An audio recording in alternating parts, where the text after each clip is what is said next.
Anna Price stared at her faint reflection in the centre column. She'd managed to tidy up her long black hair into braids with the TARDIS's help and encouragement. She heard the ship's voice, or at least an impression of it, in her mind from time to time. It put Anna at ease, guiding her around the endless time machine, helping her find more clothes or the library. Its voice neither sounded new nor familiar. The ship settled on a comfortable compromise, coaxing Anna's steps into the vast unknown, much like the Doctor himself. This morning it took her to a treasure trove of clothes for her to try. She settled on a sturdy pair of trousers and a fine jacket not unlike the Doctor's, enjoying the bag of sweets in the pocket. Anna scanned the mismatched clothes in her reflection. The Doctor complimented her when she first showed him. "Vintage and modern, just the way I do it," he told her. Anna couldn't agree with the compliment. At the same time, she couldn't say she didn't like the clothes. She hugged the outfit tightly, trying to push aside the memory of the medical gown Vertigo made her wear. Neither felt like her. She couldn't blame the clothes, but the Doctor was right. That was how he would do it. Vertigo stole her life, what it could have been, what it should have been. The Doctor took her away from them, yet her reflection still remained a stranger to her, so used to only being seen as a blur in medical equipment. Shaking it off, she looked around for the Doctor. Gone. While she never felt alone when the Time Lord vanished in his ship, with the ever-present hum of the TARDIS to keep her company, she never actually managed to see him go. Anna listened beyond the TARDIS engines, pushed her mind's reach around the ship's corridors, hoping to find a hint of the Doctor. Echoes of voices with the same ancient wisdom as the Doctor, but with different faces behind them, bounced back to her. Before the voices could overwhelm her, the TARDIS engine's screech brought her back to safety. The Doctor's head popped out from the corridor, his black hair bobbing on his head as he dashed to Anna's side. "You two alright?" "I will be. Your TARDIS was just worried about me, I think." The Doctor patted the console. "Good old girl, isn't she? She does the same to me as well." He turned to her. "Something on your mind?" "I hear so many voices here when I reach out. All you, but not?" "Sounds about right," he winked. "Time Lord trick. I'll tell you about it someday." His expression deflated. "There are a lot of memories in the TARDIS. You may feel uncomfortable floating about with them." Anna sighed. I know now. In truth, I was trying to find you." "Oh?" "Yes, I wanted to talk to you." She paused, trying to find the right words. "You said my look was a mix of vintage and modern, but I don't feel like either." Change of wardrobe?" "It's more than that. I'm not sure what I feel like. It's strange to describe. How do I know what I feel like? What I feel like?" When he spoke, Anna felt his true age seep into his words. Understandable. Finding ourselves is tricky when you've had to be something different for so long. I have a fair bit of practice with that. Anna leaned back on the console. She scanned the balconies that overlooked them, noting the little grooves that came with time, not design. She could imagine the same grooves on a staircase and a younger Anna waiting for someone at the bottom. A real memory or a story ingrained in her? "What is your earliest memory?" the Doctor asked, as if reading her thoughts. Anna fiddled with her shirt collar. "Earliest?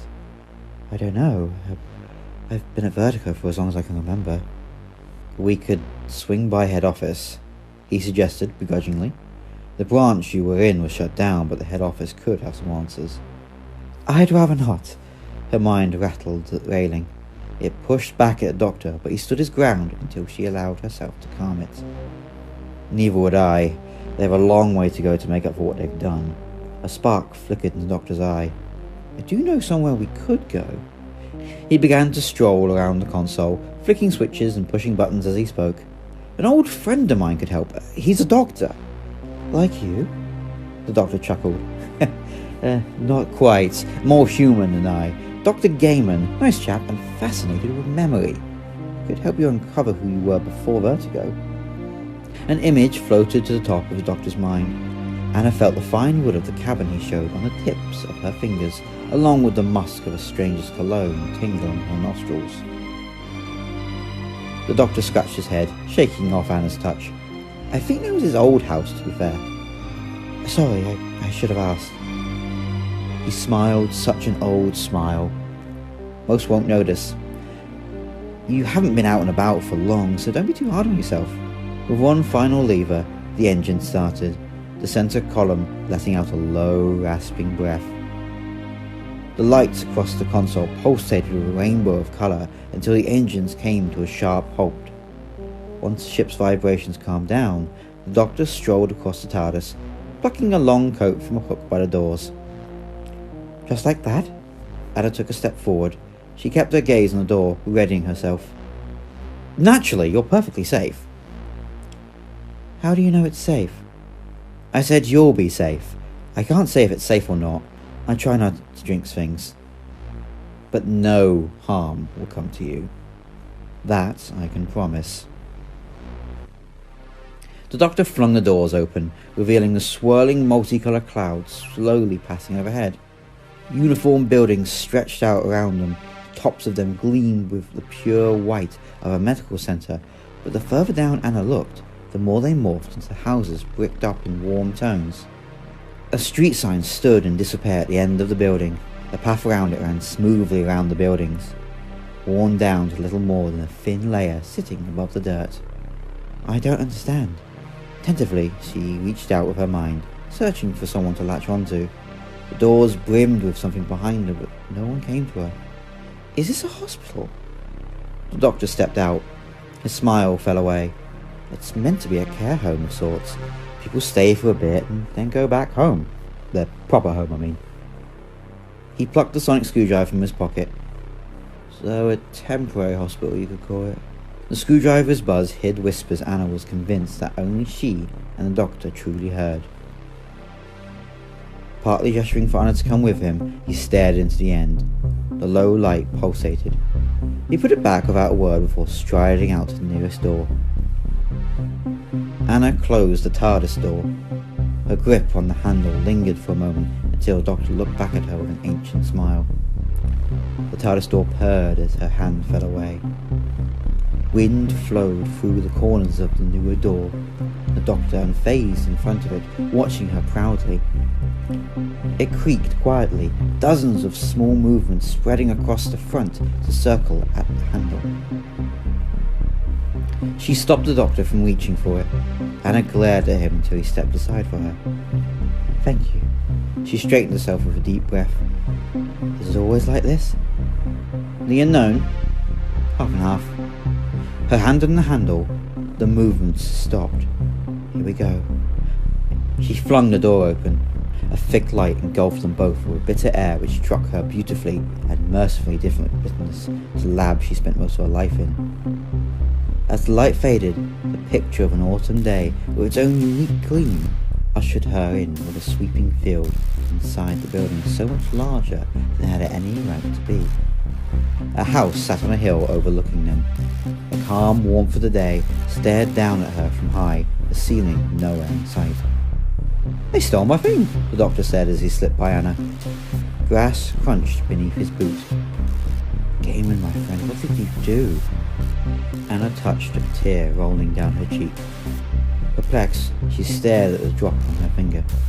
Doctor? What's wrong? I don't know. It's not me. Her mind shrank away from the grief that rippled around her. I think it's this place. It's off. All of it. Taste of strawberry without any strawberries. Just a bunch of E numbers. It's not just an illusion. Illusions don't feel like anything. This isn't a blank piece of paper, it's a picture of a page. The doctor nodded. Quite. You can feel it. The field still bears an imprint of what it used to be. It feels like time, but a saturated version of it. A biased version of it. You feel time? His boots ploughed through the fallen leaves. The doctor strode quickly to the house on the hill, but it remained so far away. He turned on a heel, marching back to the door. Feel it, taste it, sense its wrongness throughout this place. More importantly, I feel when time is being messed with. Luckily, this isn't quite that. Anna stepped back. A shudder of sadness shot up her spine with something brushing against her foot. Just to her side, hiding amongst the grass, a small stone post read, "Papa, I miss you." The world wobbled the harder she watched them. "Probably not what it actually said," said the doctor. "Or says if this place is still around. Its real place, I mean." Anna brushed her hands over the top of the grass. She twisted a blade around her finger, focusing on her own hand until she managed to phase the grass through it. "We are safe," she declared. "Confused, yes, but safe." "That's how I wake up." "Strike that, it's how I'd like to wake up." They walked back to the complex with their heads high. Once they shut a door, a pregnant silence came over the area. The doors around them pulsated with a soft aura, the mist of memories seeping through the cracks as faint whispers became clearer with each step they made towards them. "These echoes are wrong," the doctor muttered. He shook his head and turned to Anna, his face quickly dropping its frown. "We need to find Dr. Gaiman, or whoever is in charge of this place now." "I guess we keep searching the rooms, right?" He thought for a moment. The cogs in his head split between one problem and a question, and he said, "We should probably find head office. Whoever runs this place will be there." "Doctor?" "Yes, Anna?" "Is this a one-man facility?" The doctor shook his head. "So Gaiman doesn't work alone?" "No person's an island, Anna. Not if they want to keep their sanity." "Then where are the rest of the staff?" The quiet flooded the street, muffling the presence of the doors and leaving the doctor as a striding figure between them. He examined one with cold eyes, a will keeping the room's effects within its walls. Anna kept her own mind's touch out of the doctor's as they opened the door. A wave of light encompassed the pair once more, with only the silhouette of the doctor grabbing her hand gently being visible. He pulled her into the room. The door slammed shut. A quiet ticking broke through the light, each second bringing a natural dark closer to them.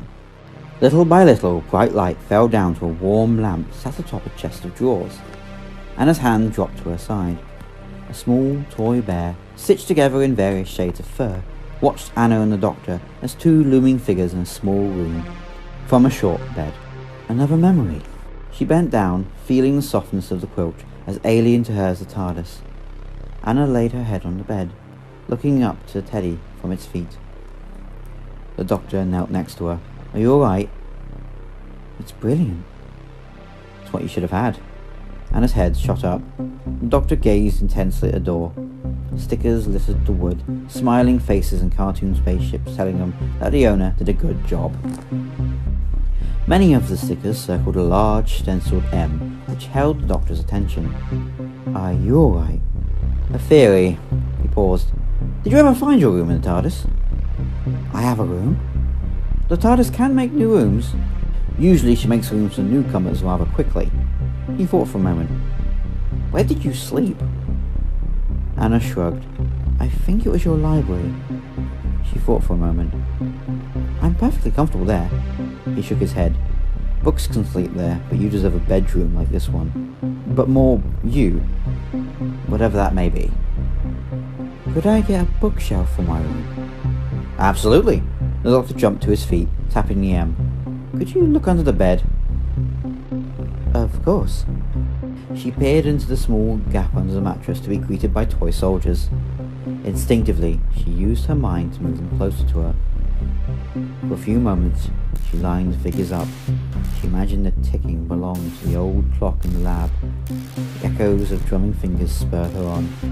Instead of the harsh tones of a vertigo officer, she heard the mutterings of the doctor behind her, snapping her back to the present. Anna found the doctor holding a pocket watch in his hand. Despite the old design, the face gleamed with strange metal. He showed her the back. "Who is Morbius?" "Our patient." He gently put the pocket watch down on the shelf, the ticking stopping altogether. "Shall we see another?" "It's quite peaceful here." The bed pulled Anna towards it, a soothing aura enticing her back to it. She stood firm. "That's nostalgia, I suppose. A childhood room will always bring a mix of emotions, for better or for worse." Anna nodded. She tried to put her younger self in this room, but a small child with overflowing black hair would still be shaking in a room that warm. We have to get out of here, don't we? He smiled sadly. That warmth you're feeling? It's not yours. This is Morbius's room. His memory. Like the field bringing sadness, this room brings safety. Memories are powerful blessings, or curses, depending on the day. The bed's aura lapped at her, begging her to stay for a while. It came from all around Anna, like a hidden wave threatening to drown her nicely. She steeled herself. We need to go. I agree, the doctor said. He opened the door, letting the outside consume them once more. It didn't take long for the doctor to lead her into another door right beside it, fast enough to carry the warmth from the last room to the new one. Once the light cleared again, a familiar cabin loomed over them. The door they came in stood where a small gate should have been, with a long, short fence expanding from it. Doctor? Anna took a step forward, taking in what she saw in her mind, with her eyes for the first time. Doctor, this is your friend's cabin. Why is he a patient? He sighed deeply. Not just a patient, the patient. Dr. Morbius Gaiman. Trouble is, where is he? Correct. You're a fast learner. I'm used to picking up where people are going with their conversations. I needed to be. The doctor clenched his fist, the smile faltering on his features, before clapping his hands together. Right, we'll only check these rooms one by one. Once we've checked them all, we'll check a different wing. Without needing a response, he darted from the room, leaving Anna in there, with the cabin waiting patiently for her. Anna took a single step. Nothing. She stood alone by the cabin, without a presence by her to watch her actions, but without the claws of loneliness in her. Anna strode to the cabin, circling round it for a door, in vain. Hello? She called out. Silence replied to her. I guess you aren't here then. She spared it a last glance before heading out of the room, doing her best to put aside the growing bird cries in the distance. In the street, the doctor sped from one door to another. Anna wandered to the centre, her gaze following the doctor and his mutterings, going from one handle before deciding to go for another in an endless cycle. Anna focused on one door, just one single door, rippling gently with an inside presence. With a deep breath, she walked towards it. The handle twitched at her touch. Light floated like a fog as she slowly opened the door. Straight away, she saw the silhouette of a building. She found a rainbow of ribbons hung from any edge they could, while a carpet of flowers blanketed the ground that broke through the fog with their vibrancy. Anna stepped in. The flowers led up to a lone man, taking in the building with a child's wonderment. She approached slowly, trying not to disturb the man's bliss. Ancient glass windows watched the pair of them carefully. She'd seen this type of building before in monochrome, a poor replacement for the splendid structure in front of her. The church she'd seen long ago didn't have people smiling in front of it, only weeping visitors. Here, though, one man gazed up lovingly at the church. A silver streak of hair slipped down the back of his head, glittering light peeking around the massive building. His face stood in the comfort between youth and age. Excuse me? The man turned to her with the widest grin imaginable. Morning there! You must be from Terrierside. Lovely to meet you. He outstretched a hand, then he paused, his smile faltering. Wait, you don't come get me. I went in when the bells rang. Are you Dr. Gaiman? He nodded. You're from the outside. How did you get past the lockdown? The doctor. I'm the only doctor present. Realization crept onto his features. Ah, that's a doctor. You can reassure them I'm perfectly fine. He peered over Anna's shoulder. What memory is this? Dr. Gaiman gave a final look to the door before answering. St. Robert's Church, it's where I had my wedding. He pointed up to the bell above, frozen before it could let out a dong. I'm alright if you wish to get back to the doctor. Are you? Yes, of course. Trickles of motion flowed from Dr. Gaiman. Anna noticed the twitch of his leg, his body longing to get back to the moment. Maybe you could come out to see the doctor. When was the last time you saw him? For them? I'm not sure. What about you? The energy drained from his face. I'm not sure how long I've been here, to be honest with you. Has this helped you? Help me do what? Gaiman shrank before her eyes. I don't need help. A patient who doesn't need help? She nodded as the dots connected. You miss Terry? Dr. Gaiman's sigh aged him. How do I do anything about him? He was my world, taught me so much, and now he's gone. Just gone. Tell me, what would you do? I don't know, I've never... Anna took a step forward, only for Gaiman to step away. I don't think anyone could truly understand how you feel. There's only one you, and there was only one Terry. A fair point. He took in a quivering breath. What was your name? Anna. Nice to meet you. He thought for a moment. You know, I can't recall the last person I was introduced to. He gestured all around him. That I hadn't already met for the first time, I mean. I doubt I'll be the last. Gaiman didn't answer. You can't live here. It's quite alright. A side effect of my memory ecosystem is that it acts as a sort of walking stasis for the patient. I imagine I'll be hungry if I turn it off. Only if? I meant when, of course. Anna shook her head. This isn't living. I've survived for as long as I can remember, but that wasn't living. This is like a friendly prison. A scowl struck his features like lightning. It faded just as quickly. I could be in here for 100 years and not feel a thing, he mused. Anna held out her hand, remembering the doctor when they first met. We could face the outside together. I don't know what you'll do after, but I'd love for you to find out. Gaiman's hand quivered as he reached for Anna's. For a moment, it hovered just a hair's length away from hers before Gaiman let out a long, shuddering breath. Anna let him grip her hand tight. Around them, the memory shook, cracks ripping through the flowers and church in equal measure like a broken mirror. Anna withstood the lights flickering wildly around her until the daylight of the memory shut down, replaced by a warm glow of light, struggling to come on properly. The pair stood in a medical room, an unkempt bed pushed up against the back wall. Panels of dull light jutted out from the walls, shutting down with a quiet hum. Gaiman nodded with acceptance. The doctor must have found the main controls. They did always have a sense of timing. He let go, his hand dropping to his side. Outside the memory, Gaiman's face took on a more withered appearance. The bags under his eyes deepened as he stared at Anna with a sad smile. He wandered back to the bed and sat down with a thud, the impact shaking the frame.